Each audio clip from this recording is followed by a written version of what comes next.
ఆఫ్ఘనిస్తాన్ దేశంలో పెను భూకంపం సంభవించింది. దాదాపు 800 మంది చనిపోయారు. వేల సంఖ్యలో ఇంజూర్ అయ్యారు. దాదాపు 6.0 రిక్టర్ స్కేల్ మ్యాగ్నిట్యూడ్లో ఈ భూకంపం వచ్చింది. ఆఫ్ఘనిస్తాన్లోని సౌత్ ఈస్ట్ ఆఫ్ఘనిస్తాన్లో ఎక్కువ ఎఫెక్ట్ అయిందనమాట. దాంతోపాటు అనేక ప్రాంతాల ఆఫ్ఘనిస్తాన్లో ఈ భూకంప ప్రకంపనలకు గురయ్యాయి. 2021 నుంచి చూస్తే కనుక ఈ 4 సంవత్సరాల ఆఫ్ఘనిస్తాన్లో ఇది 3వ పెద్ద భూకంపం అన్నమాట. ఇక్కడ యాదృచ్ఛికం ఏంటంటే తాలిబాన్ల పరిపాలన కూడా 2021లో స్టార్ట్ అయింది.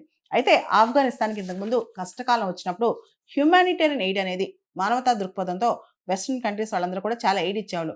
దాదాపు 2021, 2022 సంవత్సరంలో $3.8 బిలియన్ వరకు ఆఫ్ఘనిస్తాన్కి ఎయిడ్ వచ్చేదన్నమాట. కానీ ఇప్పుడు అది $767 మిలియన్ మాత్రమే ఉంది. సో ఈ భూకంపం వల్ల చాలా మంది ఇంజూర్ అయ్యారు, చాలా మంది ఆస్తి కోల్పోయారు, అన్నం లేకుండా అల్లాడుతున్నారు. కానీ ఆ దేశానికి ఇప్పుడు హ్యూమానిటేరియన్ ఎయిడ్ మాత్రం చాలా తక్కువైపోయిందనమాట.